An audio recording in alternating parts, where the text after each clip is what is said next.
ibadahnya itu praktis lah. Enggak, ya yang penting kan kita bebas dari najis, tertutup aurat, udah bisa ibadah kayak gitu. Sedangkan kalau dulu waktu saya Katolik tuh harus dandan dulu, ya kan, gerejanya juga jauh, gitu kan, ribet lah kayak gitu.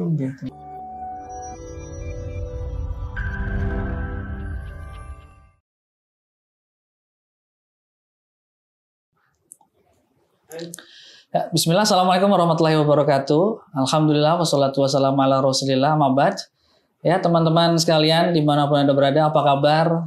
Alhamdulillah, tentu kita harapkan teman-teman semua di rumah dan dimanapun berada tetap sehat walafiat, selalu dalam lindungan Allah Subhanahu wa Ta'ala, dan selalu dalam perlindungan Allahu Jalla Jalaluh. Alhamdulillah teman-teman sekalian, sobat netizen Indonesia atau Soneta, ya, kita kali ini kedatangan tamu istimewa, seorang mu'alaf asal dari Kebumen. Ya, alhamdulillah beliau mempunyai banyak cerita yang menarik untuk kita bahas, dan tidak perlu berpanjang lebar, langsung saja kita sapa. Assalamualaikum. Ya, waalaikumsalam. Dengan Mas siapa nih? Hugo. Mas Hugo. Iya. Oh, nama lengkapnya ada Mas? Ada. Ya. Hugo Dwi Bangun S. Hugo Dwi Bangun S. Iya. S-nya apa tuh? Nama bapak. Oh, nama bapak. Iya. Semua anaknya dikasih S semua. S semua. Iya. Disingkat S-nya. Iya. Oh S-nya. Gitu. Iya. Ini Mas Hugo asal dari Kebumen ya? Iya, asal dari Kebumen. Betul. Terakhir ke sini, maksudnya ke Jakarta apa? 2 minggu atau 3 minggu yang lalu lah. Sekitar tanggal berapa agak lupa. Kesini dalam rangka pekerjaan atau ingin mengadu nasib mencari kerja atau? Mengadu nasib. Oh, Masya Allah. Iya. Mengadu nasib ya. Iya. Ya, semoga diberikan kemudahan, semoga bisa mendapatkan pekerjaan yang baik ya. Amin. Begini Mas Hugo, kita ini kan di channel dakwah yang menceritakan tentang kisah-kisah mu'alaf. Iya. Tentu kita ingin mencari tahu sejarah, maksudnya tuh kayak semacam perjuangan Mas Hugo ini mencari Islam, menemukan Islam. Tentu di situ ada pergolakan batin. Nah, kita ini dan teman-teman netizen ingin tahu nih ceritanya bagaimana. Nah, sebelumnya ini agamanya apa ya? Katolik. Iya, Katolik. Justru malah Katolik yang kita tahu tuh taat ya. Iya. Dari ajaran-ajarannya, perintah-perintah yang diinikan oleh orang tua. Iya, betul. Dia kan suruh taat dan lain-lain.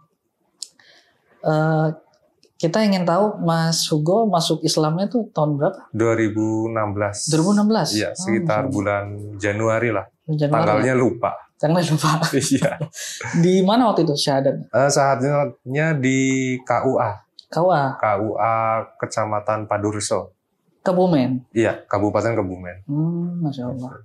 Alhamdulillah. Waktu itu saksinya ada 2 orang dengan apa? Iya. Saksinya ada 2 orang, terus beserta pengurus dari KUA-nya. Pihak teman atau dari nggak ada. Sendiri saja? Sendiri aja. Tetangga nggak ada, saudara juga nggak ada. Wah, ini berarti menarik nih. Berarti Mas Hugo atas dasar kesadaran sendiri, keinginan sendiri masuk Islam, betul. Sampai ke KUA-nya pun sendiri. Iya. Nah, kita ingin tahu nih Mas Hugo, awal kenal Islam tuh di mana ya? Awal kenal Islamnya itu karena kita kan sebagai minoritas tuh. Jadi itu setiap azannya kita dengar gitu, pengajiannya dengar. Jadi ya mengenal Islam itu ya dari lingkungan sendiri. Iya, betul, dari lingkungan sendiri. Melihat gitu. Anak-anak mengaji, gitu ya. Mengaji kelihatannya kok asik gitu. Damai, ya kan. Apalagi lihat mbak-mbaknya itu yang ngaji ya kan. Oh, mbak-mbaknya ya. Iya, itu. Iya. Pada saat itu yang membuat Mas Hugo tertarik, kita ngomong ibadah tertentu ya, apakah dengar azannya, dengar bacaan sholat atau apa ya? Kira-kira pada saat itu? Ibadahnya itu praktis lah. Enggak, Praktis. ya yang penting kan kita bebas dari najis, tertutup aurat, udah bisa Gitu. ibadah kayak gitu. Sedangkan kalau dulu waktu saya Katolik tuh harus dandan dulu, ya kan, gerejanya juga jauh, gitu kan, ribet lah kayak gitu. Nah dari situ saya enak ya kalau ibadah kayak gini kayak gitu kan, lebih simpel, lebih praktis, dimanapun, kapanpun, jam ibadahnya gitu kan. Iya.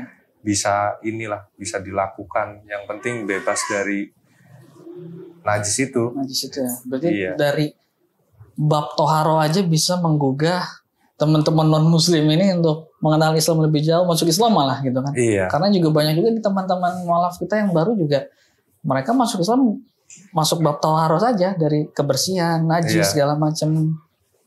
Masya Allah. Baik, sekarang masuk ke respon keluarga nih. Kan Mas Ugo udah masuk Islam, udah mengenal. Pada saat itu kan gimana posisi orang tua tuh? Responnya gimana itu? Kalau responnya ini mohon maaf ya, tidak seperti teman-teman mualaf yang lain lah gitu kan. Dapat respon yang keras, penolakan apa seperti itu. Justru saya itu mendapatkan respon yang biasa saja kayak gitu. Bahkan bapak saya mengatakan kayak gini, itu yang namanya kamu pindah agama itu hak yang paling mendasar yang dimiliki oleh setiap manusia, memilih agama tuh.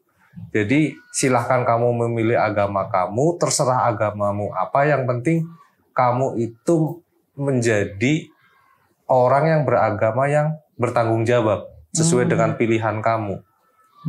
Seperti itu sih tanggapan dari. Itu apakah orang tua di sana rata-rata toleransinya seperti itu, apa memang khusus bapaknya Mas Ugo aja? Sepertinya khusus bapak saya, gitu.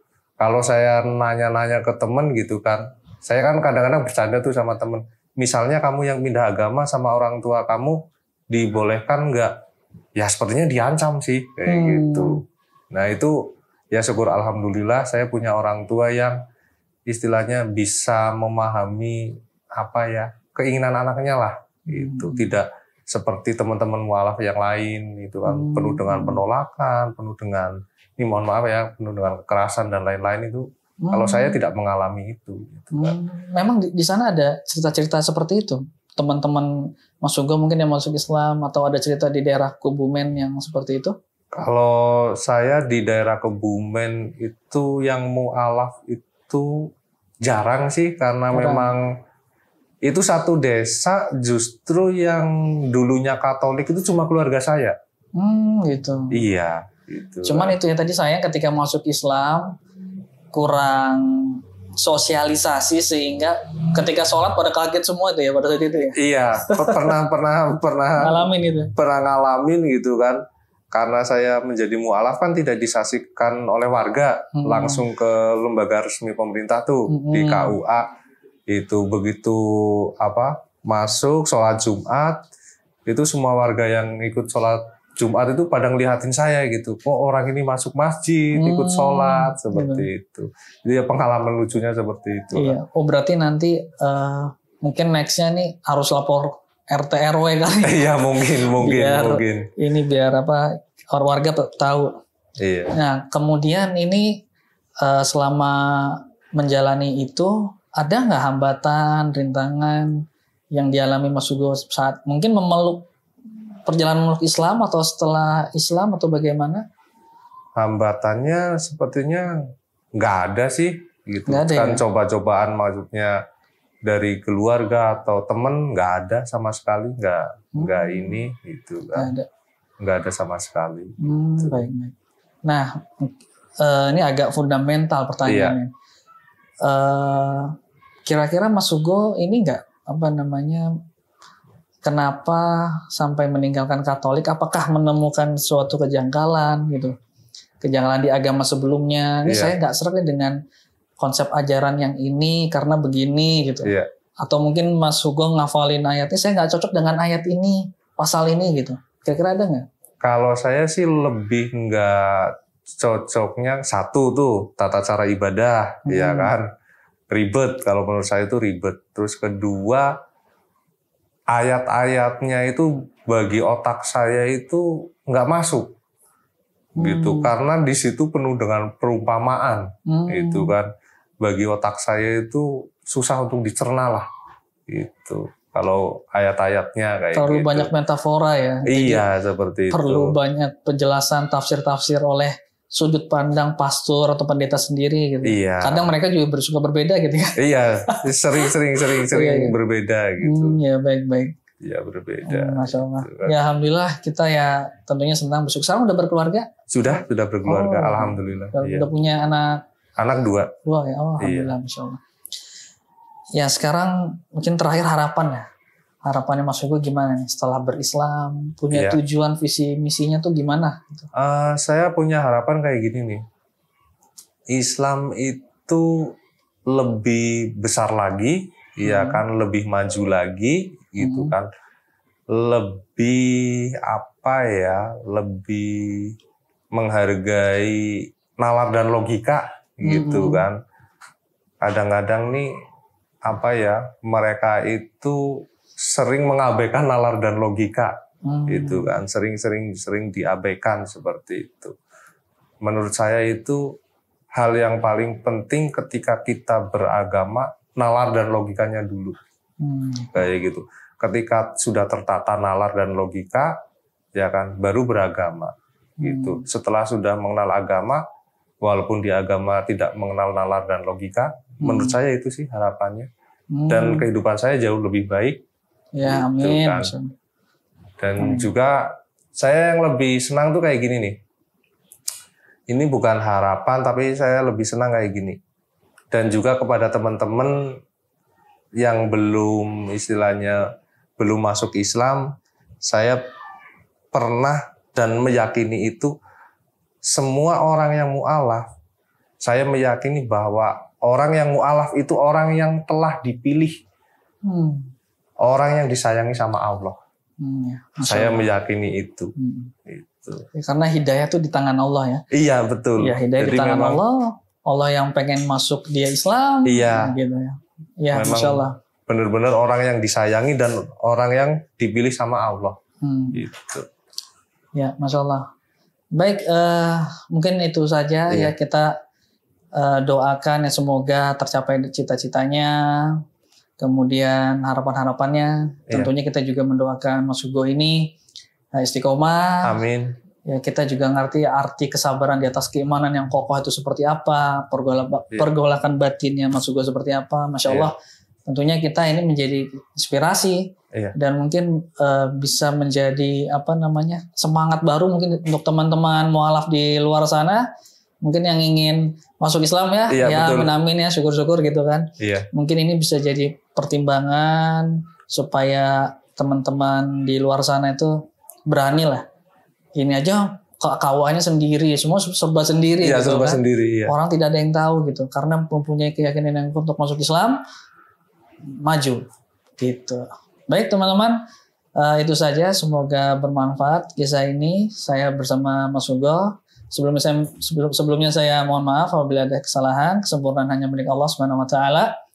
Wassalamualaikum warahmatullahi wabarakatuh. Salam.